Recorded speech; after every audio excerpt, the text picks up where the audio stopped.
ভারতীয় সেনাবাহিনীর হিন্দুত্ববাদী রণধ্বনি, মোদির সাম্প্রদায়িকীকরণের নতুন অধ্যায়। এই ছিল আজকে ট্রেন্ডিং শিরোনাম।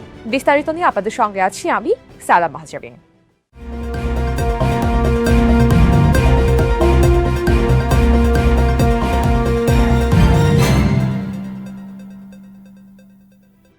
ভারতীয় সেনাবাহিনীর বিভিন্ন রেজিমেন্টের ঐতিহ্যবাহী রণধ্বনি ব্যাটল ক্রাই পর্যালোচনা করলে স্পষ্ট হয় যে প্রধানমন্ত্রী নরেন্দ্র মোদীর হিন্দুত্ববাদী নীতি সেনাবাহিনীকেও সাম্প্রদায়িক রূপ দিচ্ছে। অধিকাংশ রেজিমেন্টের যুদ্ধ স্লোগান সরাসরি হিন্দু দেব দেবী, অবতার ও পুরাণ কাহিনীর সঙ্গে যুক্ত। এটি ভারতের সেকুলার সামরিক ঐতিহ্য থেকে সরে আসার একটি স্পষ্ট ইঙ্গিত।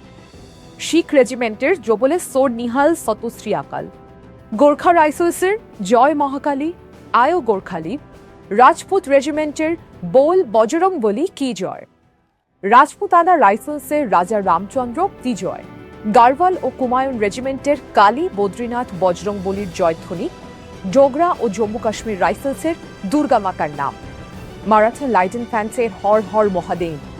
এসব স্লোগান ঐতিহাসিকভাবে হিন্দু ধর্মীয় পরিচয় বহন করে। এমনকি মিশ্র রেজিমেন্টেও হিন্দু দেবীর নাম প্রাধান্য পায়।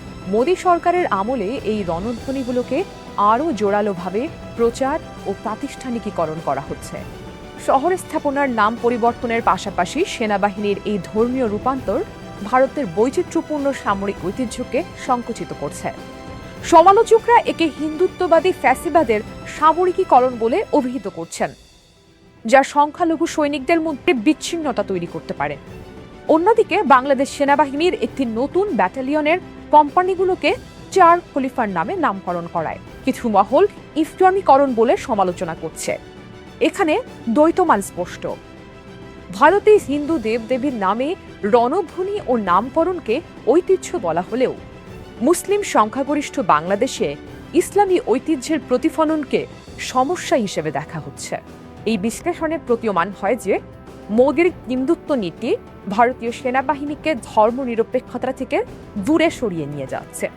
এটি দীর্ঘমেয়াদে দেশটির আভ্যন্তরীণ ঐক্য ও আন্তর্জাতিক ভাবমূর্তিকে ক্ষতিগ্রস্ত করতে পারে।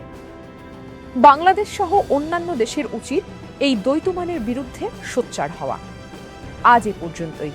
আগামী পর্বে নতুন কোনো বিষয় নিয়ে আবারও হাজির হব।